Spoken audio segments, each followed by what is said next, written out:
ભગવાન એમ કરવા જાય તેમને દર્શન ના આપતા. પછી કેટલાક વર્ષો સુધી વાયુના આધારે રહ્યા.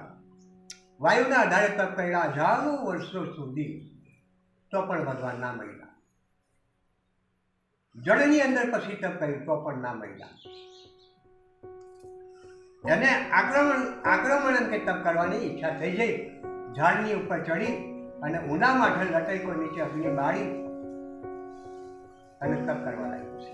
ત્યારે ભગવાન અંતર્યામી વિચાર કરે છે કે જો આ સમયે હું એને દર્શન ના આપું તો મારી પર ચોક્કસ આ ભયંકર યુદ્ધ થશે. માટે મારે દર્શન આપવા જ પડશે. એની મનમાં જે ઈચ્છા છે એને પૂરણ કરવી પડશે. પણ એના મનમાં જે ઈચ્છા છે અમર થવાની છે, તો હું એને કેવી રીતના પૂરણ કરીશ? ને અમર બની જાય તો પછી એમ બનવા જાય તો એના નિયમ પ્રમાણે, યોની પ્રમાણે, પ્રકૃતિ પ્રમાણે તો એને કરવું પડે ને. તો ભગવાન આવું વિચારીને બ્રહ્મલોકમાંથી બ્રહ્માણી સરસ્વતી માતાની આરાધના કરી. હે માતા, મારી જરૂર પડી છે, તમે આવી અને મારી જે કંઈ ફરજ છે એ શીખવી દો. એટલે તરત બ્રહ્મલોકમાંથી બ્રહ્માણી આવી સરસ્વતી માતા કહેવા લાગી કે પ્રભુ શું જરૂર પડી મારી? કે મા સરસ્વતી જરૂર આટલી પડી કે જંગલમાં હાણા કંસ તપ કરતો છે અને એને મનમાં એવી ઈચ્છા છે કે હું ભગવાન પાસે દર્શન કરી અને વર માગું તો મારે અમર થવું છે.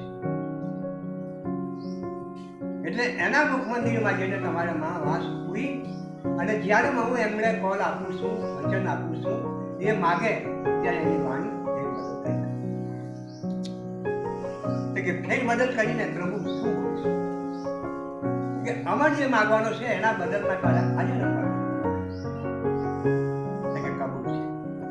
દરેક માતા એમ જંગલમાં જઈને એના કષ્ટમાં પ્રવેશ થઈ અને ભગવાન પ્રકટની આ બીજો વિડીયો છે.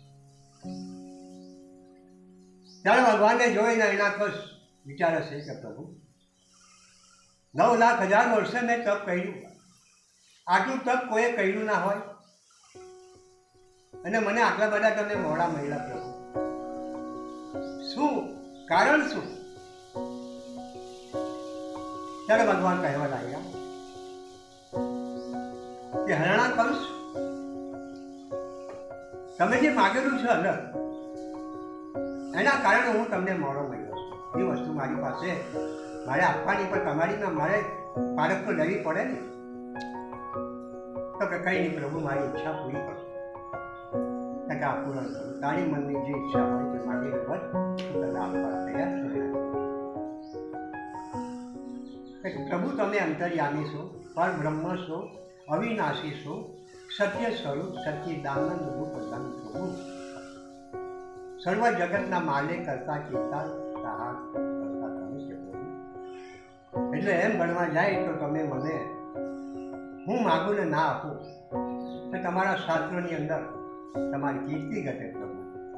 માટે કહીને મને તમે વચન આપો લે માગ માગ, તારી જે ઈચ્છા હોય તે પૂરી કર. માગવા જઈએ તો અમર, સરસ્વતી માતા બોલી પડી છે હાજર અમર. એટલે ભગવાને ફટ લઈને કોલ આપ્યો લે.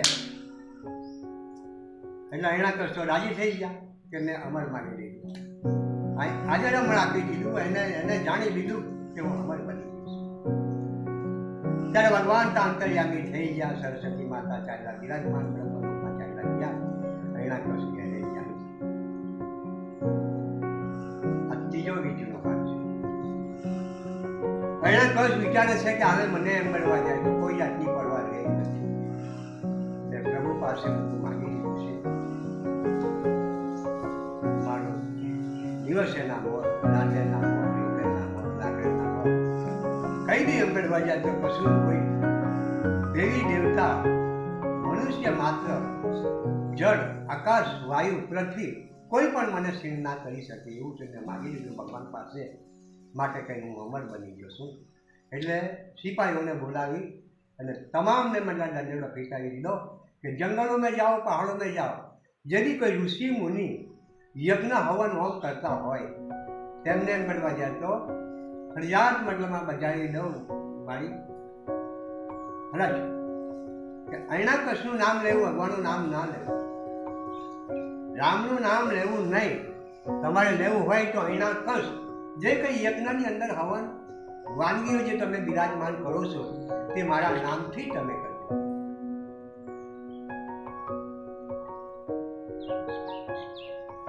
મારા નામથી તમે કરજો. એટલે ભગવાન એમ કરવા જાય તો હું જ છું. મારા નામથી કથા કરો, કીર્તન કરો, હવન કરો, હોમ કરો, ભજન કરો, સત્સંગ કરો, જે બી તમે કાર્ય કરતા હોય તમારા નામ સમાન તમે બીજું નામ લેતા નહીં. તમામ એમ બધા નગરની અંદર નદેલા પૈસાની વિદા પ્રેરણા કરશે અને વિચારમાં પડી ગયા સાધુ સંતો મહાંતો ઋષિઓ કે ભગવાન તો અલગ છે અને ભગવાને જેને જન્મ આપ્યો છે, ભગવાને જેને અવતાર આપ્યો છે એ કેવી રીતના ભગવાન બની જાય. એટલે લોક લાજુ એમ બધા અહીંયા કરી બોલે, પણ ખરી રીતના તો ભગવાન રામનું નામ લેતા છે. ભગવાન નામના ઉપરથી હવન હોમ થાય છે. ત્યારે એમ ગણવા જાય તો આખા નગરની અંદર હૈણા કર ભજન કરે, સંતો ભક્તો કીર્તન કરે.